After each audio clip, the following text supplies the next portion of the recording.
정말 오랫동안 세계 1위의 이제 자살률을 지키고 있고 정부에서 많은 캠페인을 하고 저를 포함한 여러 정신과 의사들도 노력하고 있지만 1위에서 잘 내려오지 않습니다. 이거는 사회적인 압박과 연관성을 뗄래야 뗄 수 없다고 저는 생각을 해요.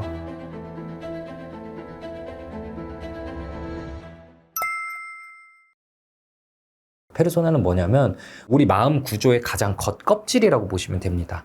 남들에게 보이는 가면, 남들에게 보이고 사는 내 모습입니다. 어릴 때부터 우리는 이 페르소나에 충실하기를 되게 권유받고 사실 강요받아요. 학교에서 딱 정해진 룰에 따르기를 강요받고 말 잘 듣는 친구, 공부 열심히 하는 친구, 친구들과 사이좋게 어울리는 학생, 이렇기를 다 우리는 강요받죠. 그리고 직장에 가서도 뭔가 모나지 않고 남들 하는 대로. 우리 어릴 때부터 학교 갈 때 이런 말 많이 듣지 않나요? 잘 모르겠으면 남들 하는 대로만 해. 웬만하면 남들 눈치 먼저 보고 어떻게 하는지 보고 따라가. 이런 식의 말들 다들 들은 기억이 있을 겁니다. 그래서 저도 강연장에 가서 질문하실 분 이러면은 다들 그렇게 눈치 보면서 질문을 안 하세요. 근데 신기하게 외국계 회사에 가면 정말 편하게 질문들 많이 하십니다. 그 사회, 그 문화가 가지고 있는 어떤 압박감이 우리의 성격에까지 영향을 미치는 거고, 앞서 말씀드린 것처럼 우리나라는 이 페르소나가 좀 더 두텁기를, 좀 더 두텁고 모나지 않은 가면을 쓰고 살기를 강요하는 건데요. 우리가 사회에 잘 맞춰 살기 위해서는 이 페르소나라는 게 반드시 필수예요. 그 눈치 좋은 사람, 튀지 않는 사람, 이게 좀 가지는 메리트도 있잖아요. 근데 문제는 이 페르소나라는 게 너무 커지다 보면 그 속에 들어있는 진짜 나를 잃어버리기가 쉽습니다. 남들에게만 맞추다 보면은 내가 뭘 바라는지 잃어버리기 쉽고, 그래서 이 페르소나와 진짜 나의 괴리가 커지다 보면은 우울증에 빠지기 쉽다라고 예전에 정신과 의사인 칼 융부터 얘기해온 거거든요. 페르소나라는 게 우리가 사회에 맞추기 위해서 필수적인 것이지만 너무 커지면 또 위험하다라고 얘기를 했는데, 그 너무 커진 곳이 사실 우리나라 아닐까. 그래서 우울증도 제일 많고 자살률도 제일 높고 이런 거 아닐까라고 저는 생각합니다. 우리나라는 진짜 이 페르소나와 자기, 페르소나와 셀프라고 부를 수 있는 이 균형이 너무 심하게 깨져 있다고 저는 생각을 해요. 정말 오랫동안 세계 1위의 이제 자살률을 지키고 있고 정부에서 많은 캠페인을 하고 저를 포함한 여러 정신과 의사들도 노력하고 있지만 1위에서 잘 내려오지 않습니다. 이거는 사회적인 압박과 연관성을 좀 뗄래야 뗄 수 없다고 저는 생각을 해요. 에밀 듀리켐이라는 분이 자살론이라는 예전에 쓴 책에서 자살을 4가지 유형으로 나눴습니다. 이기적 자살, 이타적 자살, 아노미적 자살, 그리고 숙명적 자살이라는 걸로 나눴어요. 이기적 자살은 좀 어감이 이기적이어서 자살한다로 들릴 수 있지만 그런 게 아니라 자신의 문제로 자살한다는 거예요. 예를 들어서 우울증이나 아니면 다른 여러 가지 이유들로 인해서 자살하는 거고요. 이타적 자살은 남을 위해 목숨을 끊는, 가끔 그런 경우 있죠. 지금도 폭탄 테러 하는 사람들 있잖아요. 타인을 위해 숭고한 희생이다라고 느끼면서 자살하는 사람들이 있고, 아노미적 자살은 사회가 너무 막 무너지고 급변하게 될 때, 혹은 나의 삶이 갑자기 무너질 때, 예를 들면은 갑자기 이제 미투에 연루돼서 본인의 문제가 까발려지게 되었을 때 너무 당황스럽고, 아니면은 갑자기 우리 사회가 다 같이 사회가 도산하고 옛날 IMF 때 무너질 때 그런 아노미를 견디지 못하고 자살하는 경우들이 있어요. 마지막으로 숙명론적 자살이 있는데, 이제 우리 사회에서는 그간 우울증이 많으니까 이기적인 자살이 많은 사회다. 그러므로 우울증을 고치면 되지 않을까? 심리 상담을 더 지원해주면, 정신과 치료를 조금 더 편하게 갈 수 있는 곳을 만들어주면 자살률이 줄어들지 않을까 쪽으로 접근을 많이 해왔어요. 그리고 그것도 중요하다고 생각하는데, 저는 어떻게 보면 우리나라의 자살, 그리고 우리나라의 정말 삶을 포기한 듯한 이제 자살뿐만 아니라 출생률이 낮아진 거, 삶을 이어나가는 것, 내 삶을 확장시켜 나가는 걸 포기한 거잖아요. 이거는 숙명론적 자살과 연관이 많이 돼 있다고 생각을 합니다. 이 숙명론적 자살은 뭐냐면, 노예들이 나는 내 삶이 바뀔 게 없어 라고 어떻게 보면 포기하고 마치 운명론적으로 죽음을 받아들이는 걸 얘기하는 거거든요. 근데 정말 저 진료실에서 많이 하신 얘기는 우리나라는 답이 없다. 우리나라에서 삶을 이어나가는 거는 답이 없다. 이게 바뀌겠냐라고 좌절하고 삶을 포기하는 경우들이 많아요. 일종의 숙명처럼 받아들인다는 거죠. 근데 이게 아까 말씀드린 과도한 비대한 페르소나 때문입니다. 여기에 맞춰야 된다는 거. 이 사회에서 정답처럼 제시하는 인생 그래프에 나는 맞춰가지 못했으니까, 이미 너무 늦춰졌으니까 이번 생에는 글렀다. 그러니까 온갖 컨텐츠들도 이제 막 이 세계로 가거나 막 환생하거나 이런 식의 컨텐츠들이 굉장히 상위권을 차지하고 있어요. 웹툰이나 웹소설들을 보면. 그러면은 어떻게 해야 되냐. 제 진료실에서도 이런 얘기를 듣고 있으면은 그럼 우리 사회가 바뀔 수 없잖아요. 물론 외국 나가서 사는 한 가지 옵션이 있을 수 있겠지만 뭐 외국 나가 사는 건 또 쉽습니까? 그건 아니잖아요. 그러면 다 긁는 거냐? 다 포기한 거냐? 분명히 바뀌시는 분들이 있어요. 이렇게 정말 숙명론적으로 나는 죽는 것밖에 없구나 라고 느끼시던 분들 중에 언젠가부터 나는 이제 좀 살만한 것 같다, 재밌다, 가끔씩 이제 씩 웃기도 하고 표정이 밝아지고 그러다가 치료도 금방 종결되고 이런 분들이 있는데, 그분들 결국 공통점이 뭐냐? 자기가 하고 싶은 걸 찾아낸 분들이에요. 이거 해보니까 재밌다. 회사에 다니고 남들 이렇게 맞추는 시간이 너무 힘들지만 다음 주면은 이 시간 또 돌아오니까 이거 버티면서 산다. 이런 것들입니다. 뭐 예를 들자면은 진짜 내가 어릴 때 테니스를 좋아했었는데 언젠가부터 바쁘게 사느라 전혀 못하고 있었는데 나이 들어서도 쳐보니까 역시나 재밌더라.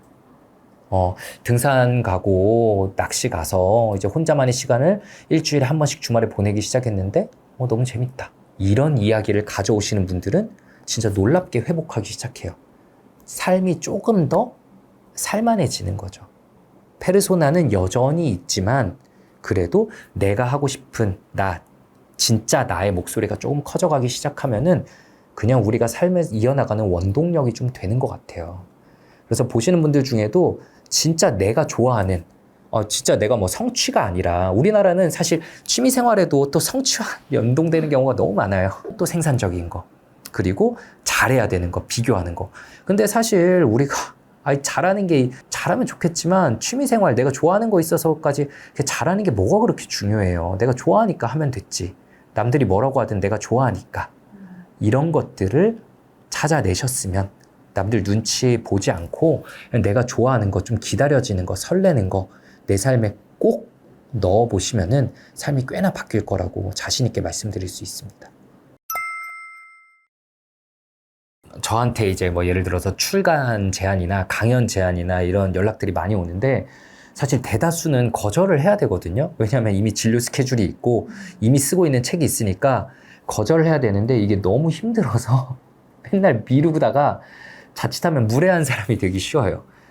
남들 보기에는 얘 좀 떴다고 답장도 안 주네 라고 느끼실 수 있는데 사실은 제 마음속에 이게 불편해서 미루다 보면 그렇게 되는 거거든요. 그러니까 우리는 거절하는 연습도 계속 해야 됩니다. 내 목소리 내는 연습도 필요한데, 그래서 자기 조절감 정말 없이 살아온 사람들은 자기 목소리 내는 연습이 진짜 안 돼 있어요. 그래서 이런 분들께 항상 질문 드려요. 오늘 뭐 회사에서 예를 들어서 점심 먹었으면 메뉴 뭐 고르셨냐 라고 물어보면 직접 골라본 적이 잘 없습니다. 저는 다 좋아요. 저는 다 좋으니까 뭐 대리님 원하시는 걸로 가죠 라는 식으로 항상 맞추기만 하는 분들이 저희 진료실에서 많이 뵙니다. 그래서 먼저 골라보신 적 있냐? 잘 없습니다. 그래서 이거부터 보통 시작을 해요. 그러면은 내일 점심 때 전 이거 먹고 싶어요 라고 먼저 얘기해 보시라 라고 말씀드리면은 진짜 힘들어 하십니다. 전 진짜 다 좋아서 그런 건데요 이렇게 얘기하실 때도 있어요.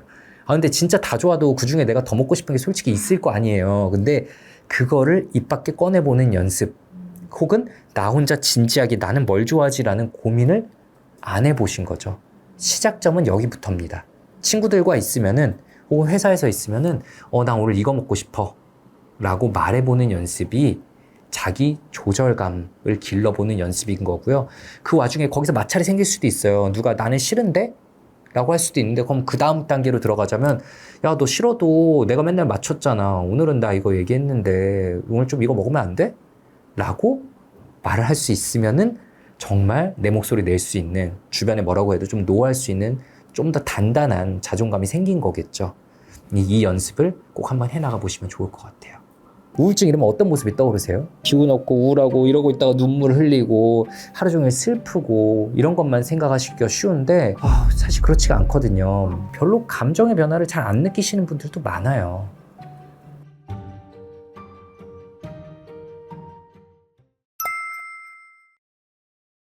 이제 우울증 같은 정신질환을 유발하는 요인이 뭐가 있냐에 대해서 정신과에서는 이 세 가지로 나누어서 보는 모델이 있습니다. 생물, 사회, 심리 모델이라고 하고요.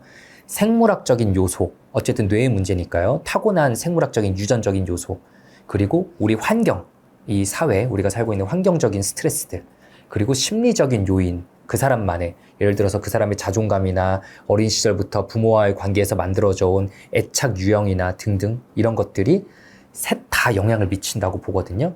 그럼 우리 한국인은 특별히 뭐가 더 문제여서 우울증이 제일 많냐? 저도 예전에 이제 유튜브에서 가끔 뭐 떠가지고 썸네일만 봤던 영상들 중에는 한국인의 뇌가 원래 우울증에 더 취약하다 뭐 이런 영상들도 있는데 사실 그렇진 않아요. 그런 식으로 설명하는 이론들도 있지만 그걸 좀 더 자세하게 들여다보면 한국인의 뇌가 특별히 더 우울증에 뭐 취약한 뇌는 아닙니다. 그렇다면 나머지 두 개, 이제 환경적인 요인과 심리적인 요인이 있을 텐데 아무래도 이 환경적인 요인을 뗄래야 뗄 수가 없죠. 그 페르소나에 대해서도 이전 영상에서 설명드렸지만 우리나라는 스트레스를 많이 받는 나라입니다. 어릴 때부터 눈치 볼 게 너무 많고요. 남신경 너무 많이 쓰고요. 오지랖퍼들이 제일 많은 나라잖아요. 그래서 스트레스를 엄청나게 받는 나라입니다. 저는 개인적으로는 거의 인생의 대부분을 우리나라에서 살았기 때문에 해외와 좀 비교할 수는 없는데 제 진료실에 이제 오시는 분들도 이제 해외에 살다 오신 분들은 너무나 힘들어 하세요. 그 비교되는 분위기에 대해서 얘기를 하시는데 이 행복의 기원이라는 좋은 책이 있거든요. 행복 심리학자 교수님이 쓴 책인데 그 책에서 이렇게 얘기를 해요. 대부분의 나라들이 경제적인 부가 늘어나면은 행복 지수도 비례해서 좀 늘어납니다. 대부분요. 근데 그렇지 않은 대표적인 나라들이 있는데 그게 바로 이제 우리나라. 동아시아 국가들이 좀 많이 뽑혀요.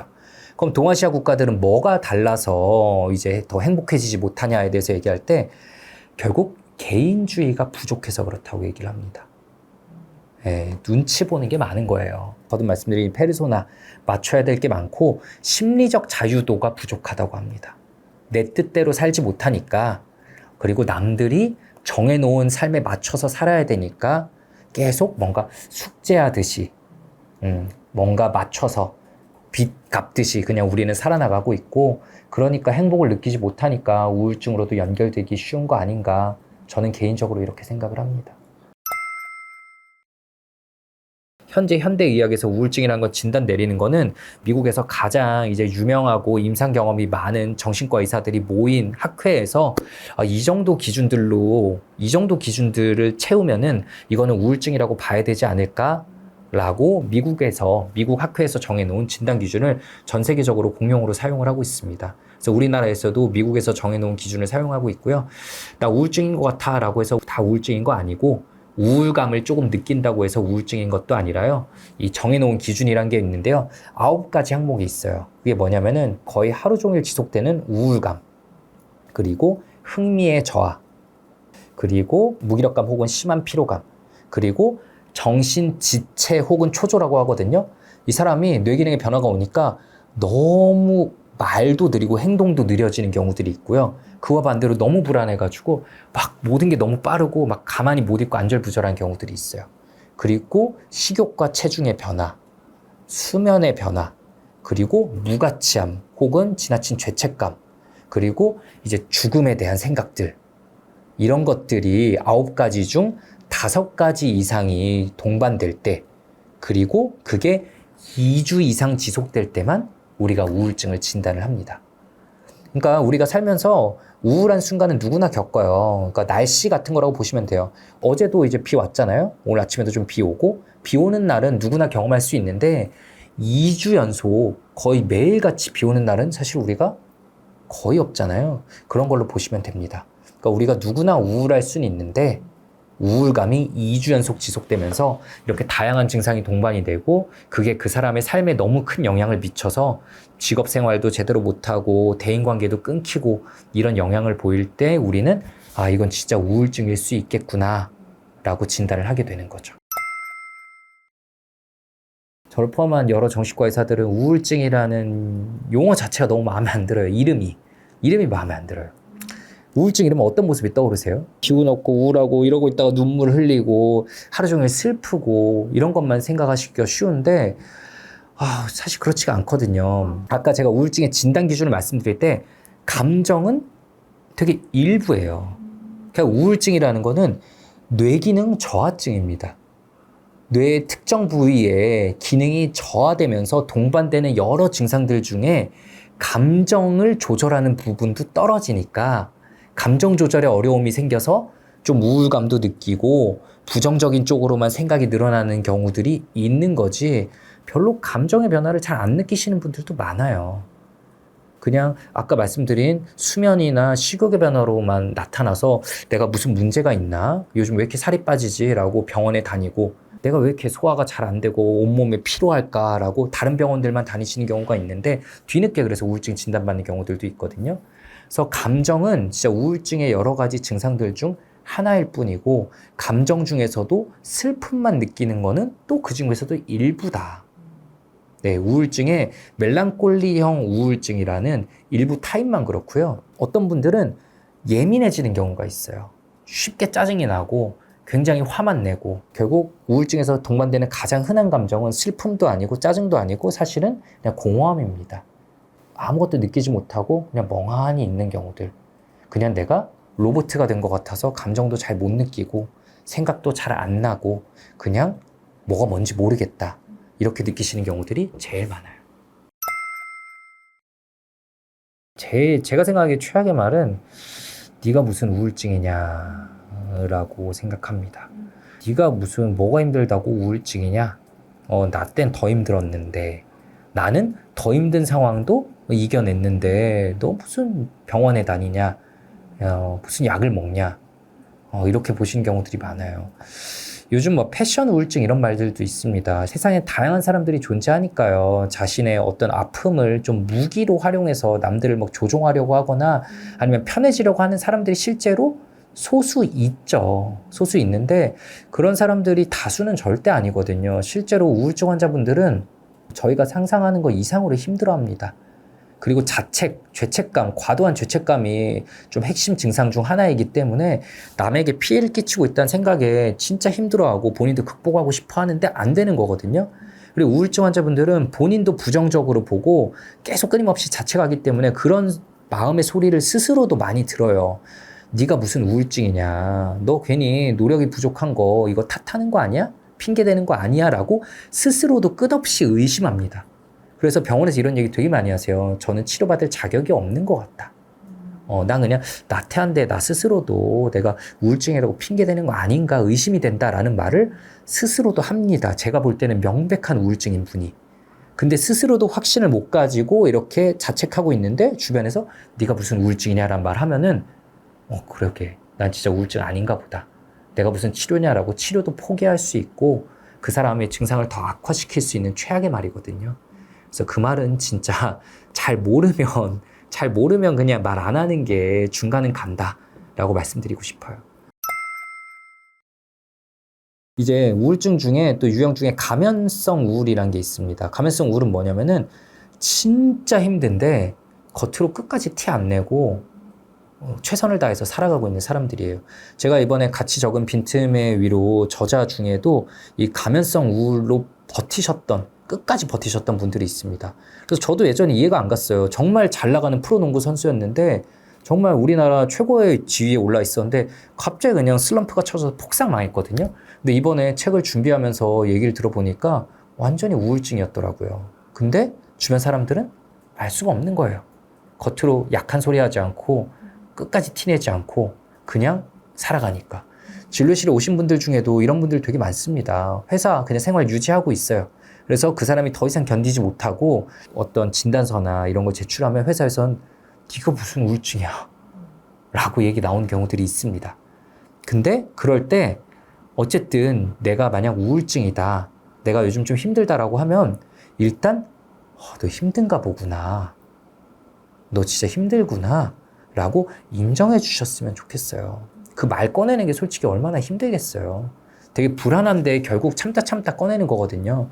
거기서 만약 내가 이 사람이랑 가까운 사람이고 더 도와주고 싶다라고 한다면 내가 좀 도와줄 수 있는 방법이 있을까? 라고 물어보셨으면 좋겠어요.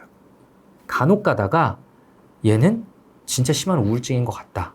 근데 본인이 좀 치료받을 에너지도 잘 없어 보이고 모든 면에서 무기력해 보인다라고 할 때 요즘은 이런 식의 조언들을 많이 해주세요. 야, 병원 가봐. 요즘은 정신과 다 편하게 간대. 내 주변에 누구도 치료받았고 사실 나도 치료받았었어. 이런 말들 많이 꺼내거든요. 그러면은 그 말에 용기를 얻고 병원에 가시는 분도 있지만 우울증이 심하면 못 갑니다.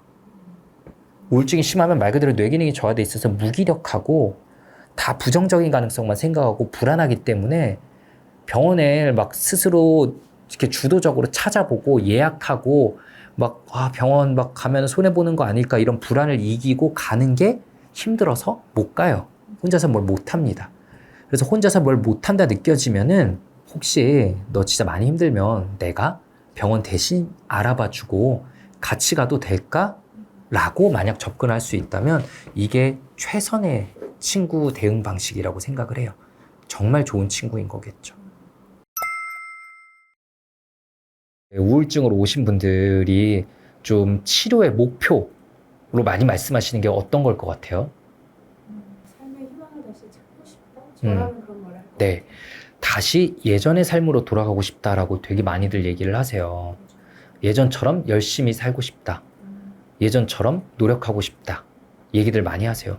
그 마음에는 공감을 하는데, 근데 어떻게 보면은 이 우울증을 결국 유발한 삶으로 돌아가는 거잖아요. 그래서 말씀하시는 그 마음에는 제가 공감하지만 동의는 할 수 없다고 말씀을 드립니다. 열심히 살았을지 몰라도 그거는 우울증을 결국 유발한 삶이었거든요.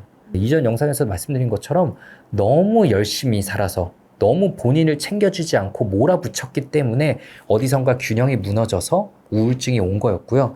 결국 이 우울증이 우리에게 얘기하고자 하는 거는 이제 삶의 방식, 삶의 모드를 좀 바꿔야 될 필요가 있다라고 하는 강력한 사인이에요. 그래서 우울증이나 공황장애가 나에게 왜 생겼는지를 이해하고 진정으로 이해하고 받아들인 사람들은 이후에 더 잘 살아가는 사람들이 많습니다. 그래서 저는 진료실에서 진짜로 이런 얘기를 종종 들어요. 이게 내가 진짜 우울증이 왔던 거는 되게 아쉽지만 그래서 내가 너무 고생했지만 돌이켜보면 예전보다 지금 더 잘 살고 있는 것 같다. 예전에 그대로 평생을 살았다면 참 끔찍했을 것 같다. 오히려 이게 내가 변화한 계기가 된 것 같아서 감사하다라는 말씀을 가끔씩 하거든요. 그래서 지금 내가 너무 힘들다, 우울증이다 라고 느끼시는 분들은 이 우울증이 나한테 왜 왔을까? 그렇다면은 이전의 삶으로 돌아가는 게 목표가 아니라 내가 새롭게 그릴 삶의 방향, 삶의 모드는 뭐가 되어야 될까? 내가 나를 더 어떻게 챙겨줘야 될까? 이거에 대해서 한번 좀 고민해 보셨으면 좋겠습니다. 불안은 우리에게 필요합니다.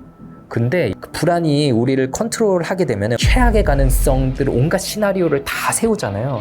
그것들은 우리에게 어느 정도까지는 도움이 되지만 일정 이상으로 넘어가면 도움이 되기보다는 우리를 좀먹어요. 그래서 불안이 우리에게 필요한 목소리, 원 오브 댐일 때는 참 괜찮은데 얘가 주도권을 가지기 위해서는 안 된다라는 거를 항상 염두에 두셨으면 좋겠어요.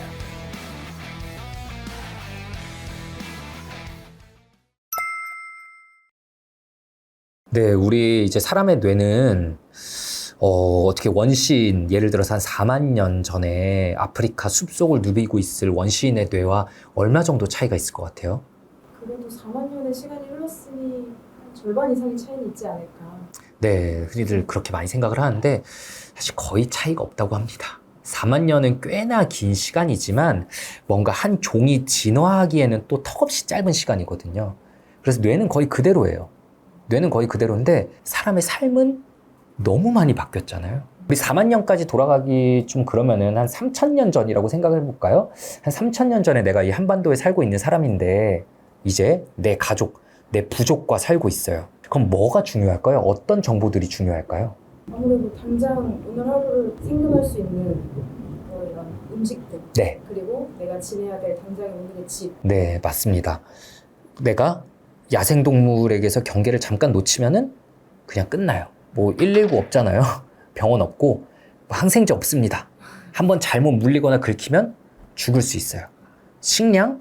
내가 약간 그런 사인들을 잘 놓치면은 죽을 수 있어요.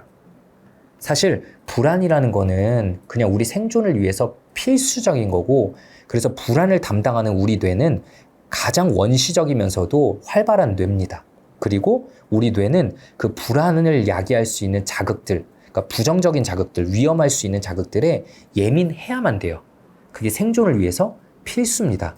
그래서 불안한 자극과 뭔가 나를 행복하게 할 수 있는 재밌는 자극이 있으면 우리 뇌는 불안한 자극에 먼저 시선이 가도록 이렇게 발달해 있고 진화해 있어요. 그게 우리 현대인의 뇌에도 여전히 그렇다는 거죠. 포털 사이트 들어가면 온갖 뉴스 기사들 보면은 정말 쓸데없는 기사들 많아요. 막 해외에서 일어난 사건, 사고들, 우리는 절대 알 필요가 없는 먼 나라에서 일어난 사건, 사고들도 포털 사이트 메인에 올라와 있고, 우리는 들어가 보면은 야, 이런 걸 왜 올리냐라고 하면서도 사람들은 눌러봤으니까 그 댓글이 있는 거잖아요. 우리는 눌러보게 만들어져 있고, 그게 조회수가 잘 나오니까 기자들도 신문사들도 어쩔 수 없이 그걸 올리고요. 우리는 그런 자극들에 계속 노출되면서 살아가고 있는 거죠. 요즘은 그래서 제가 말씀드린 것처럼 불안하게 만들어야 돼요. 공포 마케팅 제일 잘하는 학원이 제일 유명한 학원입니다. 예, 공포 마케팅 제일 잘하는 사람이 제일 잘 나가는 강사예요. 그게 정말 인정하기 싫지만 우리 사회죠. 예, 뭐 초등학생 의대 입시반 막 있다고 하잖아요. 솔직히 그게 뭐 하는 짓이에요. 전 진짜 말도 안 되는 거라고 생각을 하는데, 커뮤니티에 들어가게 되면은 마음이 안 흔들릴 수가 없는 거죠. 이런 정보들이 우리에게 쉴 새 없이 쏟아져 들어옵니다. 요즘은 정보 과잉의 시대죠. 요즘 현대인들이 하루 동안 받아들이는 정보의 총합이 이제 르네상스 시대에 한 사람이 평생 동안 받아들이는 정보 양보다 많다고 해요. 이 연구가 벌써 한 10년은 된 걸로 알고 있는데, 그러니까 요즘은 더 많을 거예요. 비교할 수 없이. 진짜 엄청 많은 정보가 들어오고요. 그 정보들은 아까 말씀드린 것과 같은 이유로 부정적인 자극들을 많이 품고 있습니다. 그럼 우리 뇌는 불안할 수밖에 없어요. 불안하니까 걱정이 많아지죠. 걱정이 많아지면 더 불안해집니다. 그러면 걱정은 더 많아지고요. 이 막 악순환을 도는 거예요.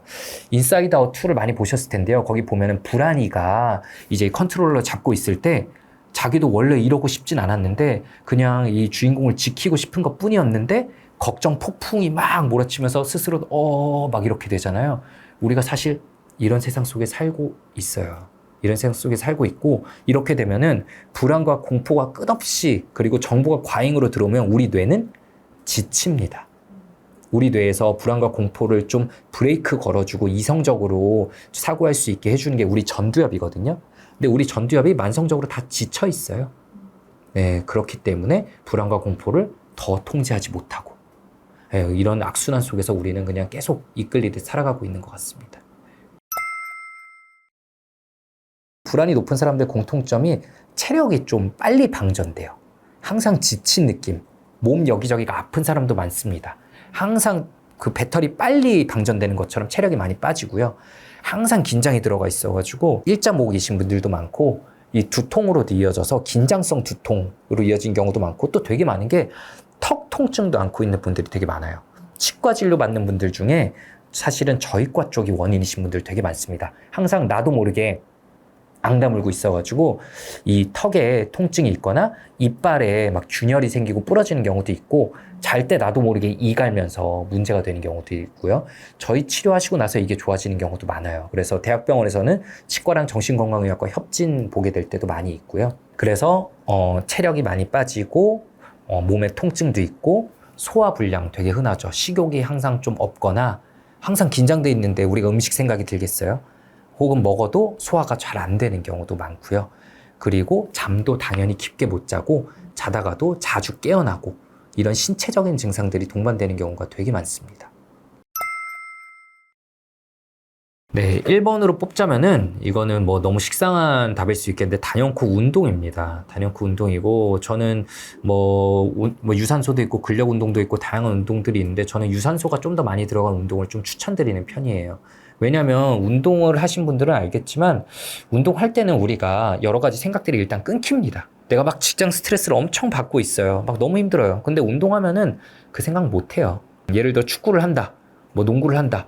내가 딴 생각 때리고 있으면은 이제 팀의 민폐가 되고 문제가 되기 때문에 공에 맞을 수도 있어요. 계속 집중할 수밖에 없고요. 생각을 끊어주는 자연스러운 도구가 됩니다.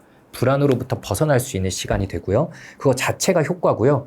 운동을 하면은 우리 뇌에서는 세로토닌이라는 호르몬이 분비가 됩니다. 실제로 유산소 운동을 하면요. 그래서 이 세로토닌 호르몬이 우리가 불안에 맞서 싸우는 원동력이 되고요. 감정 조절하는 데도 도움이 되고요. 가장 핵심이죠. 핵심의 호르몬이고, 또 운동을 하면은 이제 유산소를 하면 BDNF라고 하는 물질이 나와요. BDNF라는 물질은 뭐냐면 우리 뇌가 스트레스로 인해서 그냥 노화로 인해서 파괴된 뇌를 회복시켜주는 영양 물질이에요. 근데 이게 유산소 운동할 때 나옵니다. 그래서 유산소 운동하시는 분들이 그냥 더 건강하게 살 수밖에 없는 거예요. 네, 그래서 하나를 뽑자면은 단연코 유산소고요. 근데 운동과 또 양대산맥이라고 할 수 있는 게 명상이죠. 예, 명상도 역시 너무 식상한 답 아니냐라고 느낄 수 있는데, 이렇게 사람들이 나와서 왜 계속 똑같은 얘기를 하냐면 그게 그만큼 중요하니까 그 얘기하는 겁니다. 사람들이 많이 듣고 싶어 하는 답은 사실 어떤 영양제나 아니면 뭔가 비법 같은 거 듣고 싶어 하는데, 가장 중요한 답을 얘기할 수밖에 없는 거거든요. 명상은 아까 말씀드린 것처럼 우리를 긴장을 완전히 이완시켜주고, 명상 선생님들 제가 알고 지내는 분들한테 들어보면은 나는 뭐 정신과 수면제 먹어도 못 자는 사람이다, 너무 힘들다라고 하는 분들이 명상 시간에 와서 1시간 내내 자다 갈 때도 많다고 하세요. 1시간 내내 이렇게 코 골면서 자다 가기도 하고, 그 못 자는 이유는 항상 긴장돼 있기 때문인 거죠.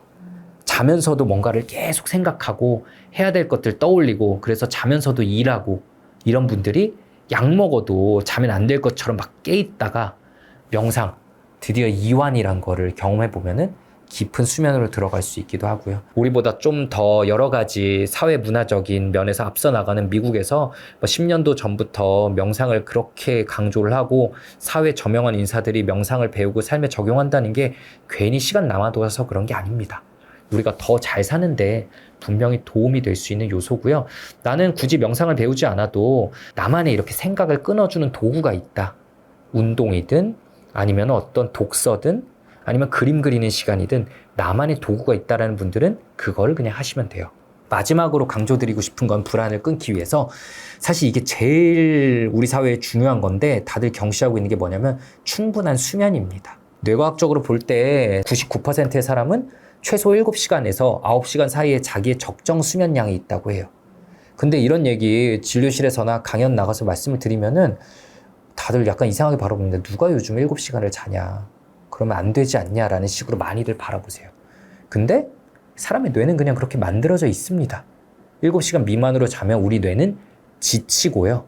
그날 있었던 부정적인 기억이나 감정들도 충분히 해소가 되지 못하고요. 그럼 다음날 그게 이어져서, 전날의 피로가 이어져서 누적누적 쌓이는 거죠. 우리 뇌에서 건강한 호르몬들도 충분히 나오지 못하고, 뇌가 못 쉬었으니까 스트레스 받는 걸 브레이크 끊어주지도 못하고, 결국 내 삶이 약간씩 무너지게 되는 거죠. 네, 일단 자야 됩니다. 진료실에서 되게 자주 말씀을 드리는 게, 내가 진짜 내 삶을 산다는 느낌을 받으려면, 진짜 내 삶을 살려면 좀 누군가에게 미안할 수도 있고, 아니면 누군가에게 비난받을 각오 정도는 해야 됩니다. 이거를 저희 심리학 용어로 이제 실존세라고 해요. 세금이에요, 세금. 내가 나로 살기 위해서, 내가 나로서 실존하기 위해서 치러야 되는 세금이라고 합니다.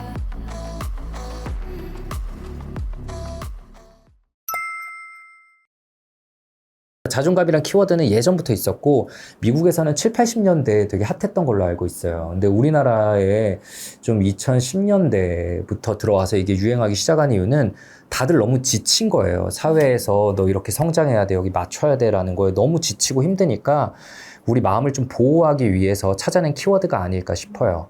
나 스스로를 존중하고 남들이 뭐라고 하든 나를 아낄 수 있는 그런 마음인 건데, 문제는 우리나라에서는 이 자존감도 좀, 저는 K 자존감으로 약간 뭔가 좀 변질이 됐다고 생각을 합니다. 이제 자존감도 일종의 이제 스펙으로 보는 약간 그런 시대가 돼버린 것 같아요. 너는 자존감도 부족하구나. 그러니 자존감도 노력해서 올려라. 우리나라에 오랫동안 뿌리 깊은 이 노력주의가 자존감 키워드랑 이제 결합해서 일종의 K 자존감. 너의 자존감이 부족한 거는 네가 성취를 못 이뤘기 때문이다. 그러므로 너는 더 열심히 공부하고 더 열심히 성취해서 너의 자존감을 올려보자. 그리고 우리 사회에서도 어쨌든 계속 노력을 얘기하니까 이 자존감이 사람들을 이제는 좀 지치게 하는 단어가 되어버렸다고 생각을 합니다. 이 자존감에 대해서 조금 더 자세하게 들여다보면은 제 앞에 있는 이 딱 카메라 세워놓은 이 기둥, 이 세발 탁자 같은 거거든요. 딱 이거예요. 한 발만 무너져도 제대로 못 서 있는 게 우리 자존감인데, 이게 자기 효능감, 자기 안전감, 자기 조절감이라고 하거든요. 이 세 가지를. 이게 뭐냐면은 자기 효능감은 내가 잘 살고 있다. 나는 능력 있는 사람이다 라는 느낌이에요. 나는 충분히 능력 있고 잘 해낼 수 있는 사람이다. 되게 기분 좋은 말이죠.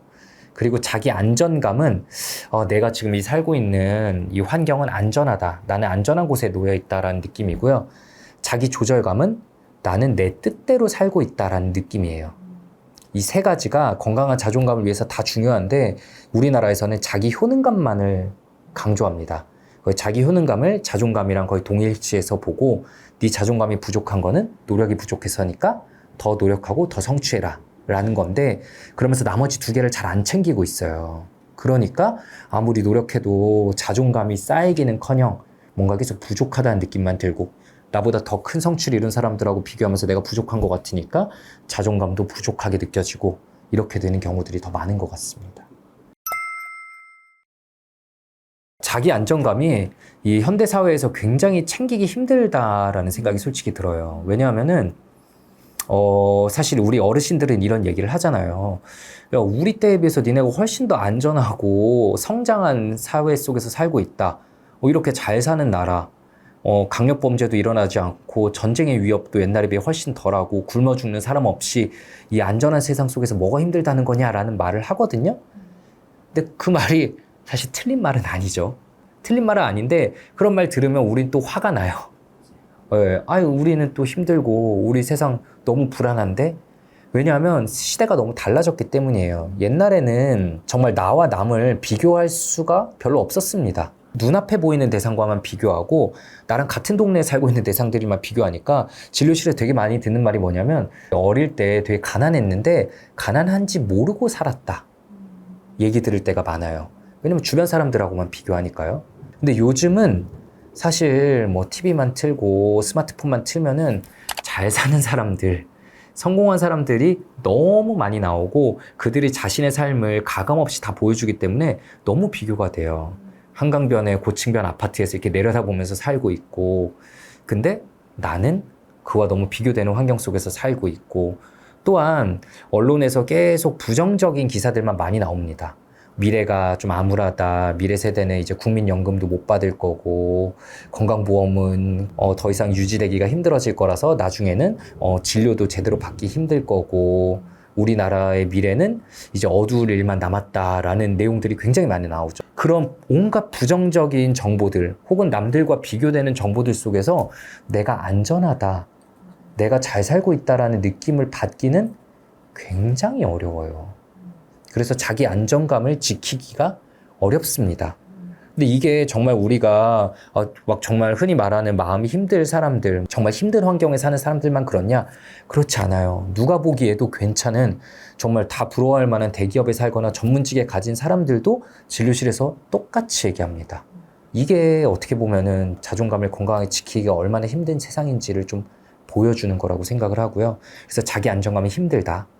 근데 더 힘든 게 이게 자기 조절감이라고 생각해요. 자기 조절감. 내가 내 뜻대로 인생을 살고 있다라는 느낌. 이 느낌 받으면서 살아가는 사람이 얼마나 많은지는 진짜 모르겠어요.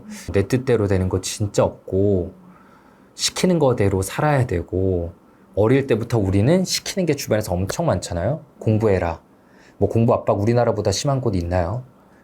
그리고 이 나이 때 되면 이쯤 해라라는 저희 아까 말했던 것들, 거기서 약간만 벗어나도 다 별종으로 바라보고 약간 이상한 사람들로 바라보는 게 우리 사회거든요. 그리고 그거를 가만히 두지 않고 다 공격해요. 그런 시각들 속에서 내 뜻대로 살아간다는 거, 내 자기 조절감을 가지고 살아간다는 거는 굉장히 어려워요. 네, 그래서 정말 20대, 30대까지 열심히 살다가 이제 40살쯤 되면은 이제 마음의 지진이 온다고 많이 말을 합니다. 내가 이렇게까지 시키는 대로 열심히 살아왔는데 어느새 40이네? 근데 이대로 계속 가는 게 맞나? 인생 뭐 있나? 이대로는 안 될 것 같은데 라면서 마음이 많이 흔들려 하는데, 내 뜻대로 살아본 적이 없어서 뭘 해야 될지도 몰라요. 그리고 또 자녀가 있으면은 그냥 뭐 이렇게 자녀 키우면서 늙어가는 게 삶이겠지라고 하면서 그냥 늙어가고, 그러다 더 늙어가면은 정말 내 인생이 이대로 없어질 것 같은데라는 막 공포감을 느끼는데 그런 게 우울증으로 이어지기도 하고 중년의 위기라는 걸로 이어지기도 합니다. 그래서 갑자기 하던 일 때려치거나 아니면 갑자기 막 안 하던 사람이 불륜을 하거나 아니면 막 도박 같은 데 빠져들기도 하고 이런 식으로 갑자기 망가지는 게 우리 삶이기도 하거든요. 그래서 자기 조절감이라는 키워드가 사실 어릴 때부터 어떻게 보면 소중한 거고 너는 너 뜻대로 산다는 느낌을 어릴 때부터 아이에게 좀 안겨줄 수 있어야 되는데 우리 사회에서는 너무 뒷전이지 않나. 진짜 자존감을 가지고 살아가는 사람들은 얼마 없을 수밖에 없는 그런 환경이지 않나라는 생각이 듭니다. 우리나라가 뭐 세계에서 가장 열심인 나라라고 다들 얘기하잖아요. 수면 시간 제일 짧고 학업 시간 제일 길고 노동 시간 엄청 긴 편이고 그리고 또 서점에 가보면은 자기계발서들 정말 많고 근데 우리가 뭐 다들 자기가 성장하는 느낌을 받고 있냐 그게 아니라 번아웃에 빠지거나 아니면 열심히 살고 있어도 막 공허하고 무기력한 느낌에 지치시는 경우들이 훨씬 더 많은 것 같아요. 사람들이 이제 정신과에 오시는 분들도 보통 가지고 있는 흔한 편견이 되게 게으르고 무기력한 사람들일 거다. 무기력의 원인이 게으름일 거다라고 생각하시는 경우가 많은데 보면은 굉장히 열심히 사는 사람들 혹은 열심히 살았었던 사람들이 많습니다. 절대 게으르지 않아요. 근데 오히려 너무 해야만 한다라는 그 압박감에 짓눌려서 결국은 쓰러진 사람들이 많은데 이게 열심의 방향이 약간 좀 잘못되어 있기 때문이라고 저는 생각을 해요. 그러니까 열심의 방향이 내가 원하는 삶을 만들기 위해서 열심인 게 아니라 남이 바라는 삶, 남이 말하는 좀 괜찮은 삶, 잘 사는 삶에 맞춰야 할 것 같은 강박 때문에 지치니까 사실은 진짜 내 삶이 아니니까 이게 공허하고 무기력한 거거든요. 그런 경우들이 훨씬 많다는 걸 느끼고 있습니다. 저도 가끔 TV 프로그램이나 인터넷 커뮤니티 같은 데 게시글을 보면 이 나이에는 이거 해야 돼. 인생 곡선에 그래프에 맞춰서 자기를 살아야 된다는 압박이 굉장히 강하잖아요. 이런 거를 이제 저희 용어로 페르소나라고 합니다. 사회나 혹은 어릴 때부터 가정, 사회에서 이 사람에게 요구하는 거 이렇게 살아야 돼 라는 게 모든 사회에 다 있어요. 모든 문화권, 사회권에 다 있는데 우리나라는 좀 독특할 정도로 이 페르소나의 압력이 강하죠. 이거에 맞춰서 살았으면 좋겠어 수준이 아니라 여기 못 맞추면은 너 낙오한 거고 너 실패자야 라는 잣대가 굉장히 강하거든요. 그래서 이 나이 때는 대학에 가야 되고 이 나이 때는 취업을 해야 되고 이 나이 때는 결혼, 이 나이 때는 요 정도 집에 자가가 있어야 되고 차는 요 정도여야 되고 요런 식의 잣대들이 너무 강한데 이 인터넷에 또 이런 글들을 본 적 있어요. 굉장히 공감이 갔었는데 사실 우리나라 전체 노동자들 중에 대기업에 다니는 남들이 선망할 만한 대기업에 다니는 비율은 굉장히 적고 사실은 대다수는 중소기업에 다니잖아요. 그게 당연한 건데 인터넷 커뮤니티에서는 그 중소기업을 되게 비하해서 부르는 용어까지도 있어요. 그러면서 스스로도 자기를 비하하고 서로 비하하면서 막 비난하는 이 시각들이 되게 많이 있단 말이죠. 이런 게 우리나라의 단면을 그대로 보여주는 거라고 생각을 해요. 나는 실패했다. 나는 남들 앞에 당당하게 나서지 못하고 그러니 결혼할 자격도 없고 아이를 가질 자격도 없고 행복할 자격도 없다. 라고 정말 스스로 비하하고 서로 공격하고 이 사회가 우리에게 그렇게 막 공격하는 목소리가 나의 안에 내재화돼서 남들이 뭐라 그러지 않아도 스스로를 공격하는 경우들이 너무 많습니다. 많은 분들이 아마 그 디즈니 애니메이션 엘리멘탈 이제 보시고 공감 많이 받으셨을 거예요. 이제 엘리멘탈 안 보신 분들도 한번 보시면 좋을 것 같은데 보면 이제 뭐 불의 종족과 물의 종족이 서로 이해하지 못하는 내용들이 나오는데 누가 보더라도 불의 종족은 이제 우리나라 사람 마인드를 많이 품고 있단 말이죠.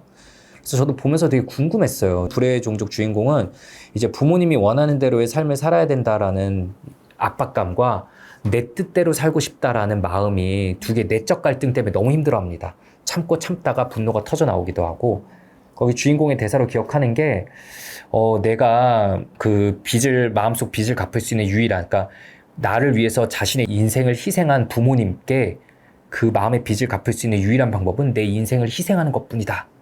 라고 말하는 대사가 있어요. 정확하진 않을 텐데 근데 이게 진료실에 오는 진짜 많은 분들이 품고 있는 마음입니다.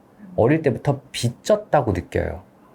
예, 부모님이 어릴 때부터 나를 위해서 투자를 이만큼 하고 내 학원비, 내 대학 학비 그리고 이후에도 나를 지원해주기 위한 내가 이제 30이 가까이 되어가는데도 아직 독립하지 못하고 부모님에게 얹혀 살고 있는 이 마음의 빚을 갚을 수 있는 유일한 방법은 내 인생을 희생하는 것뿐이다 라고 여기면서 살아가는데, 그 엘리멘탈 주인공이 결국 항상 화가 나는 것처럼 진료실에 오시는 분들 마음속에는 사실 깊은 곳엔 분노가 있습니다. 근데 이 분노가 집에도 화를 내지 못하니까 결국 자기 자신을 향해서 화를 내요. 네, 나는 정말 나쁜 사람이고 나는 부족한 사람이고 게으르고 나태한 사람이다 라면서 스스로를 비난하는데 화를 내거든요. 아니면은 이제 방에서 아무것도 하지 않으면서 우리 사회에 대한 화만 내는 거죠. 우리 사회가 이렇게 글렀으니까 나는 아무것도 할 수 없어. 근데 결국 이 어떤 것도 결국 내 삶을 만들어 나가는 데 도움이 되지 않잖아요. 그럼 어떻게 해야 되냐? 그 엘리멘탈 주인공은 결국 자기를 위한 거를 하기로 선택을 하죠.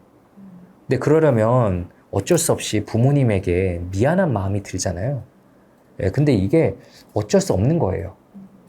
진료실에서 되게 자주 말씀을 드리는 게, 내가 진짜 내 삶을 산다는 느낌을 받으려면, 진짜 내 삶을 살려면 좀 누군가에게 미안할 수도 있고 아니면 누군가에게 비난받을 각오 정도는 해야 됩니다. 이거를 저희 심리학 용어로 이제 실존세라고 해요. 세금이에요, 세금. 내가 나로 살기 위해서, 내가 나로서 실존하기 위해서 치러야 되는 세금이라고 합니다. 난 수험생이고 공부해야 되는데 공부만 하루 종일 해야 될 것 같은데 라는 압박감에 시달려요. 공부하다가 잠깐 내가 좋아하는 거, 뭐 유튜브 채널 보거나 딴짓 하려고 그러면은 마음속에 막 죄책감이 듭니다. 부모님한테 미안하고, 잠깐 운동하려고 그래도, 내가 이래도 되나? 얹혀 사는데, 이런 느낌? 아직 독립 못 했는데? 근데 그러다 보면 망해요. 네, 그러다 보면은 하루 종일 공부해야 된다, 하루 종일 일만 해야 된다라는 생각에 자신을 살다 보면은 진짜 망합니다. 잘 될 리가 없어요. 우리 다 알잖아요. 공부할 땐 하고, 놀 때는 놀고, 이렇게 살아가야지 우리가 건강한 마음으로 성취도 이뤄내고 내가 내 삶을 산다는 느낌도 받을 수 있어요. 내가 원하는 것도 찾을 수 있고요. 이게 균형 잡힌 삶인데, 이 균형 잡힌 삶을 살기 위해서는 어쩔 수 없이 아까 말씀드린 것처럼 세금을 치러야 된다. 부모님한테 좀 미안한 마음 들어도 이거 어쩔 수 없지. 부모님한테 좀 욕 먹어도 이거 어쩔 수 없지. 주변에서 야, 너는 수험생이 무슨 그렇게 하루 종일 공부만 하는 게 아니라 어디 가끔 놀러 다니기도 하고 뭐 운동도 하냐? 야, 그러면 다 떨어져 라는 말을 들어도 이거 어쩔 수 없지 라고 세금 치른다고 좀 생각을 하셔야 돼요. 저는 대인관계는 일종의 투자랑 비슷하다고 생각을 합니다. 예를 들어서 제가 이제 투자를 하겠다. 갑자기 테슬라가 너무 땡긴다 라고 하는 순간 다음날 제가 저희 집 전 재산을 다 빼고 제 병원을 팔고 뭐 해서 다 테슬라에 넣을까요? 그러진 않잖아요. 우리가 그럼 제정신 아니라고 하겠죠. 건강한 투자의 기본이 뭐죠? 분산 투자죠. 대인관계도 무조건 분산 투자해야 됩니다. 네. 하나에 몰빵하면 리스크가 생겨요.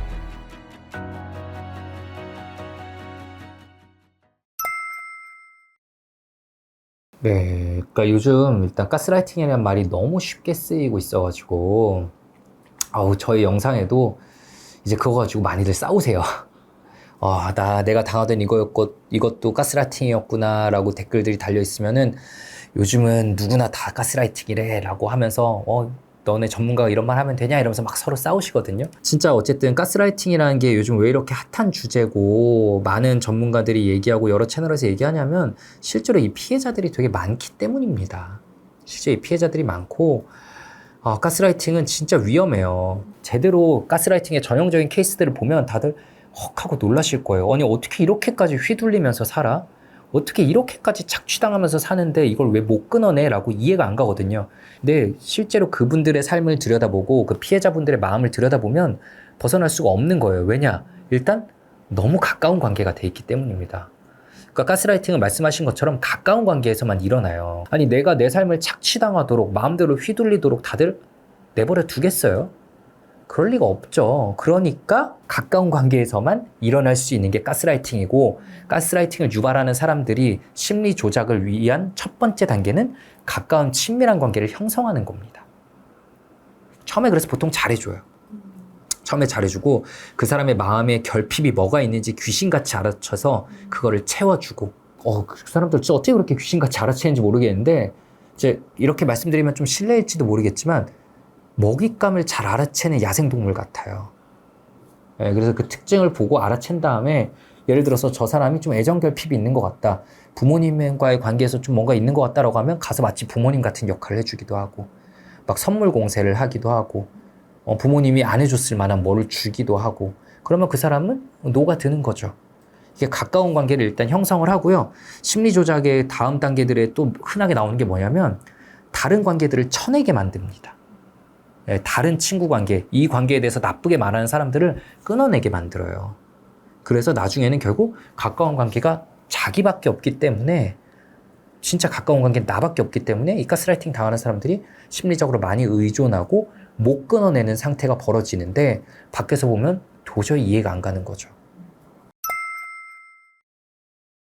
이 가스라이팅을 많이 하는 사람들은 가지고 있는 성격적인 특성이 나르시시스트 그리고 우리가 흔히 말하는 소시오패스, 그러니까 반사회적 성격과 나르시시스트가 한 반반씩 섞이는 유형이 제일 많다라고 좀 보시면 될 것 같아요. 그래서 누구는 나는 소시오패스한테 당했어, 사이코패스한테 당했어 이렇게 얘기할 수도 있고 안티소셜한테 당했다.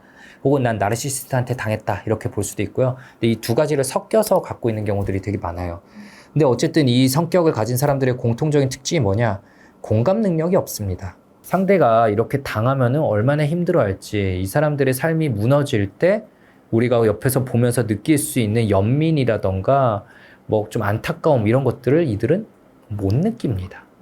그냥 자신이 착취할 수 있고 자신의 이익을 위한 도구만으로 활용하기 때문에, 그리고 그런 거를 잘 숨길 수 있는 능력도 가진 사람들이 보통 이런 걸 하기 때문에 정말 이 사람들의 삶이 진짜 착취당하죠.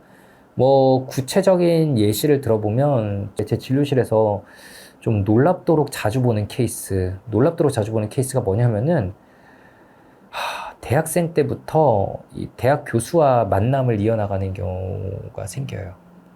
예, 예를 들자면은 가정이 있는 대학 교수가 대학 신입생 중에 이제 이런 마음의 결핍이나 좀 상처가 있는 사람들을 기가 막히게 알아채서 만남을 이어나가는 관계. 처음에는 좀 그냥 잘해주죠. 나중에는 결국 성적인 착취를 하고, 나중에 그 사람이 이제 자신도 자라났고, 이게 잘못된 관계라는 걸 아니까 끊어내고, 이제 자신도 건강한 연애나 사회생활을 하려고 해도 못하도록 막고, 끝까지 자신의 이익을 위한, 어떻게 보면 자신의 뭐 연구실에서 어떤 일들을 다 떠넘기기도 하고, 경제 사회적인 착취를 하는 거죠.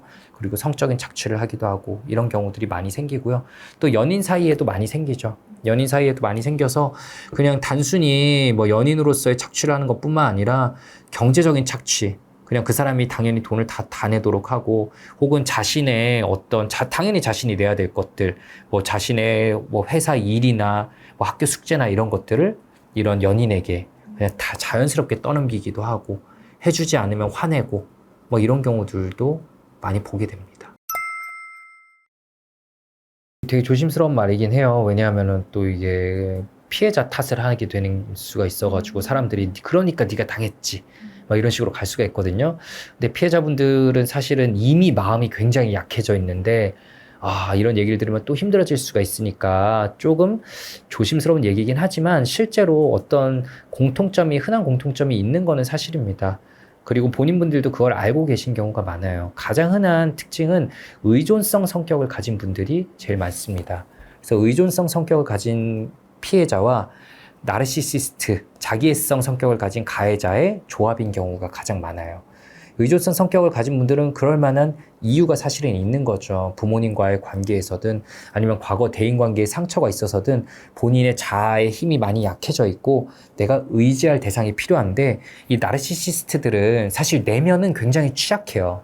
내면은 자존감이 낮고 본인이 굉장히 열등감에 시달리는데, 이거를 반대로 굉장히 과대한 자기를 만들어냄으로써 굉장히 잘난 척하고 사람들에게 추앙받는 모습을 보이고 싶고, 그런 위치에 올라감을 통해서 자기의 이 마음속 결핍을 채우는 사람들이라서 굉장히 겉으로 볼 때는 어떤 힘이 있는 사람들이거든요. 말투도 굉장히 남들하고 달라요. 힘이 실려 있어요. 말투에도 확신에 차 있고, 우리는 보통 말할 때 타인의 약간 눈치도 보고 그래서 머뭇머뭇거리면서 말하고 좀 확신에 실린 말투가 잘 안 나오잖아요. 근데 이 사람들은 굉장히 확신에 실린 말투, 남에게 그냥 지시하기도 하고 남들이 볼 땐 좀 대단해 보이기도 합니다. 오, 저 사람 대단한데? 왜 이렇게 자신감에 차 있지? 근데 그게 의존성 성격을 가진 사람들에게 보면은 굉장히 기대고 싶은 대상이 돼요. 그래서 기대게 되고, 또 이 나르시시스트는 아까 말씀드린 것처럼 마음속에서는 굉장히 취약하기 때문에 이 과대한 자기, 과대한 나의 모습이 정당화가 되려면 나를 따르는 추앙자들이 많아야 됩니다. 그러니까 나에게 의존하는 사람들을 여럿 거느리고 있는 거는 굉장히 스스로에게도 기분 좋고 본인에게 제일 필요한 먹잇감이기 때문에 의존성 성격이 있는 사람들을 노리는 거죠. 그래서 이렇게 커플이 되는 경우가 참 많고요. 우리가 사회에 이제 사회에 갓 진출하는 사람들은 다들 좀 뭔가 불안하잖아요. 당연히 불안합니다. 저도 어릴 때 생각해보면 굉장히 자아의 힘이 약했고 누군가에게 기대고 싶었고, 근데 그럴 때 이 사회에서 보는 흔히 있는 힘이 있는 사람들, 그리고 나는 아직 잘 모르는데 뭔가 당당하고 멋있는 사람들이 이렇게 먼저 다가오면 당연히 우리는 그 호의에 좀 흔들릴 수밖에 없거든요. 그래서 안타깝게도 이렇게 가스라이팅의 첫 단계가 딱 첫 단추가 끼워지는 경우들이 많아요. 그쵸. 요즘 가스라이팅이랑 아까도 말씀드렸지만 요즘 가스라이팅 말이 너무 많이 쓰여가지고 그냥 걱정해서 말해도 너 나 지금 가스라이팅 하려고 하는 거야? 막 이런 말들 많이 하니까. 근데 결국 차이는 뭐냐면은 그 정도가 얼마나 지나치냐에 있어요. 가스라이팅을 하는 사람들은 일단 상대방을 무시합니다. 너 틀렸어 라고 일단 완전히 무시하고 들어가요. 네가 뭐 몰라서 그러는데 너 이거 틀렸어 라고 이렇게 강하게 무시하고 그 사람의 자아를 짓밟아야지 자기한테 더 의존하게 되거든요. 근데 그럼 이 사람들이 이거 좀 혼란스러운데? 이러고 가서 친구나 다른 지인들한테 물어볼 수 있잖아요. 그럼 물어봐서 오면은 화내요. 너 나를 못 믿어서 그렇게 확인한 거야? 라고 화내면은 앞으로 이렇게 물어보지도 못합니다. 확인도 못해요. 네. 그래서 우리가 걱정되는 조언을 해줄 수는 있지만 걱정되는 조언을 한다고 너 틀렸어라고 화를 내거나 타인에게 물어봤다고 화를 내고 그 관계 앞으로 끊어, 만나지 마라고 하지는 않잖아요. 이 정도까지 가면은 이거는 분명히 가스라이팅일 수 있겠구나. 나만 오라라고 나한테 강요하고 나를 정신 지배하려고 하는 걸 수 있겠구나 라고 좀 생각해 보시면 좋을 것 같고요. 근데 이 가스라이팅을 이미 좀 당하고 있는 상태에서는 진짜 자아의 힘이 많이 약해졌기 때문에 이거를 스스로 잘 못 알아채요. 저는 이제 대인관계에 대해서 많이 말씀을 드리는데 제 핸드폰으로 예시를 들어보면 될 것 같은데, 사람은 누구나 의존적입니다. 누구나 의존적이에요. 저희 댓글에 이 나르시스트 영상이나 뭐 이런 다양한 영상들을 보면 대인관계에 상처를 받으신 분들이 너무 많아서 그냥 아무도 안 만나는 게 낫다 라는 식의 댓글들이 되게 많이 달리는데, 사람은 사회적인 동물이기 때문에 혼자 못 서 있습니다. 그래서 이렇게 넘어져요. 사람은 누구나 의존적입니다. 저도 그렇고요. 저도 굉장히 의존적이에요. 누구나 의존적이에요. 그럼 건강한 의존은 어떻게 할 수 있을까요? 건강한 의존이란 뭘까요? 저는 대인관계는 일종의 투자랑 비슷하다고 생각을 합니다. 우리가 투자할 때 예를 들어서 제가 이제 투자를 하겠다. 갑자기 테슬라가 너무 땡긴다 라고 하는 순간 다음날 제가 저희 집 전 재산을 다 빼고 제 병원을 팔고 뭐 해서 다 테슬라에 넣을까요? 그러진 않잖아요. 우리가 그럼 제정신 아니라고 하겠죠. 건강한 투자의 기본이 뭐죠? 분산 투자죠. 대인관계도 무조건 분산 투자해야 됩니다. 네. 하나에 몰빵하면 리스크가 생겨요. 근데 이 거듭 말씀드렸다시피 이 가스라이팅을 하려는 사람들은 자신에게 더 의존시키기 위해서 그 사람이 기존에 있던 대인관계들을 끊어내려고 합니다. 그래서 일단은 이 사람이 내 기존의 관계들을 무시하고 끊어내려고 하는 사람이라고 하면은 일단은 얘는 나랑 건강한 관계, 건강한 연애 관계거나 건강한 대인관계가 될 수 없겠구나라고 생각하고 거기서부터 일단은 끊어내야 됩니다. 우리는 아까 말씀드린 것처럼 혼자 못 서 있기 때문에 여러 가지 받침대가 필요해요. 거기는 좀 뭔가 많이 의존하게 되는 연인 관계나 가까운 친구 관계, 뭐 스승 제자 관계도 있을 거고요. 아니면 그거는 아니지만 좀 느슨한 관계들, 우리가 일상에서 자주 만나거나 뭐 메신저로 자주 연락 주고받는 그냥 그런 느슨한 관계들도 다 포함됩니다. 그래서 버팀목이 여럿일수록 하나가 무너져도 흔들리지 않고요. 이 하나가 그럼 나 이제 버릴 거야, 너 버릴 거야 해도 두렵지 않습니다. 그래 버려, 뭐 나는 다른 거 있으니까. 그리고 내 마음에 여유가 있으니까 처음부터 훨씬 더 건강한 관계를 맺을 수 있게 되죠. 이 가스라이팅이 제일 많이 일어나는 게 아무래도 연애 관계죠. 왜 연애 관계에서 일어나냐면 이제 우리가 마음속에 상처가 있는 사람들은 좀 더 뭔가 이상적인 누군가를 그리게 돼요. 서로 완벽하게 의지할 수 있는 사람. 그럴 때 제일 많이 떠올리는 게 바로 연애 관계입니다. 근데 연애 관계라는 거는 사실 굉장히 불안정한 관계예요. 태생적인 한계가. 왜냐하면은 우리가 이 사람과 나는 서로 없으면 죽을 것처럼 막 정말 너 아니면 못 살 것처럼 만나도 다음날 헤어질 수 있는 게 연애 관계예요. 그래서 연애 관계는 근본적으로 굉장히 불안정한 관계이기 때문에 연애 관계에서 안정감을 얻으려는 시도는 일단 좀 문제가 있습니다. 애초에 잘 안 맞는 거죠. 모순적인 관계인 거죠. 그래서 안정감은 그냥 다른 일반적인 관계나 느슨한 관계 여러 데에서 좀 얻으시고요. 그래서 안정적인 내가 된 다음에 나는 네가 없어도 되는데 너가 있으니까 더 좋네? 라는 마인드로 연애를 시작해야지 가스라이팅이 생기지 않아요. 근데 나는 너무 외롭고 나에겐 아무도 없는데 완벽한 누군가가 있으면 좋겠어. 근데 얘가 나한테 잘해주고 너무 힘이 있어 보이는 사람이네? 라고 확 만나게 되면 가스라이팅의 리스크가 생기는 겁니다. 그래서 내 주변에 느슨한 대인관계들을 여럿 유지하는 거, 그리고 그 중에 좀 괜찮은 사람들과는 더 끈끈한 관계로 이어져서 언제든지 나한테 좀 경고를 해줄 수 있는 좋은 친구들, 새로 만난 연인 좋은 사람일지도 모르겠지만 우리를 못 만나게 하는 건 좀 위험한 거 아니야? 이런 얘기를 해줄 수 있는 친구들이 미리 있다면은 가스라이팅 피해자가 되지 않을 수 있다고 생각합니다.